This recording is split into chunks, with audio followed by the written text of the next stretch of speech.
this is Vibrant Scrapping Mania, and in this episode of Scrapping Therapy, I'm creating a cityscape. And I decided to do a cityscape because it's very easy to do. It's just simple blocks form. Just create squares, maybe some ovals, just making sure that the buildings have different height. And I'm using for inspiration a scene that I'm seeing online. I'm not sure what city it is, but I'm just using that as my inspiration. I went ahead and spelled out big dreams, inspire others, and I used some Frisket or masking fluid to mask that out because I have a hard time preserving the white, and I wanted to make sure those letters really stand out. Then I'm using my portfolio watercolors or water soluble pastels to create the different colors of the building, and I'm using the rainbow colors. I'm starting with greens, oranges, red, and just bringing like a rainbow of colors for my cities. And the portfolios, it's been a while since I've used those. I do like them, but not as much as my watercolors. I really enjoy my watercolors more than these because these have like a waxy consistency. Of course, because they're oil pastels that are water soluble. And one of the things that you have to be careful is making sure that they don't mix. Colors from the opposite side of the color wheel does not mix together, otherwise you're going to get this gray color. And I wanted some drippage, and you'll see in a moment that I do get a little bit of gray color, or you know, more not as vibrant as I want it, because I do start mixing them together. Like you see, that orange and that green is starting to create a little bit of mud, which is okay for me. I don't mind it. And then I went ahead and sprayed some more because I really wanted a lot of drippage on here. So I decided to put some gold. I wanted some gold to really stand out. And unfortunately, this gold did not do what I want it to do. But I went ahead and used it anyhow. And actually, it did gray out a little bit more too when I put the gold. I'm making a lot of splashes because I really wanted this very grungy. And I let it dry overnight, and now I'm taking out or taking off the masking fluid.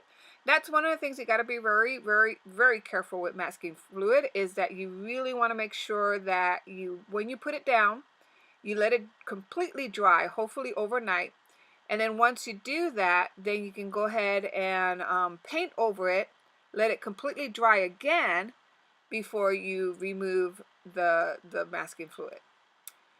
And I wanted to make the buildings were not popping for me. So I went ahead and got my true watercolors. I really love my watercolors. And this set is from Shanghai that I put in a 48 pan palette that I got on Amazon. And that's what I'm using here. These are very vibrant watercolors. A little bit goes a long way. And I'll put the link for these. So that's what I'm using here to create my shadows and give my buildings a little more pop and definition between each building, because the buildings were just looking like a big glob.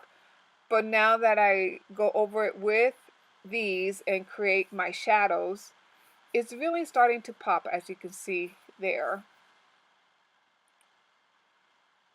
And so, and see how that right there, I'm keeping the darker cones, the darker color to the side, and I'm concentrating more of the shadow to my left hand side, because I'm imagining that the light is coming from the right. And I did not put any masking fluid between for my windows. It's basically just trying to be very careful not to go over these windows with my watercolors. And one of the things that I noticed with my with the gold paint that I used earlier, and I'll put the link to those. There were some ones that I bought at Amazon. It's not as bright gold as I like it, and maybe it's because it reacted with the portfolios, which are wax pastels. But I was kind of disappointing a little bit because I really wanted very, um, bright gold. And then here I decided I want a little more dimension. I want a little bit of more definition between my buildings. I went ahead and got my fluid ink, and I'm just using a calligraphy pen to go over it, my lettering, and to go over it the lines of my building. And see, now it's starting, you can really see it a little better now. It is starting to look more like a cityscape. If you're starting to find that your markers or your mixed media pens are not really working on your journal, over your paint, that's when you can try to get some ink and use a calligraphy pen and use that to make your drawings. So that will work pretty well. And that's what I do. I use that a lot, especially when I'm using my portfolios, which is a wax-based ink. Or paint. It really doesn't work well on that medium.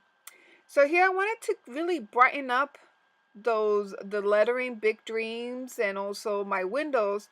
So I have Speedball white opaque paint. It's acrylic paint.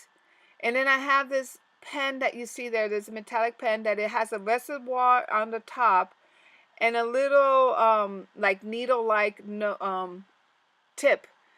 And it really works very well, and especially on mixed media um, albums or mixed media pages, it works very, very well for this. And that's what I'm using to brighten up the word and my windows. So now I'm not sure what I'm doing now. Oh, I'm just rinsing it off and making sure it's working, because sometimes the acrylic will clog the nib of this pen. So I went ahead and cleaned it out. And then it comes with a little needle appliance that you just use it to really unclog the nose of the pen. And I'll put the link to it so that way if you decide you want it, you can go ahead and purchase that. And I've been happy with this pen that I'm using, because I really am never happy or satisfied with any of the white opaque roller pens out there in the market. But this really, see how it really is nice and opaque and works on any kind of surface.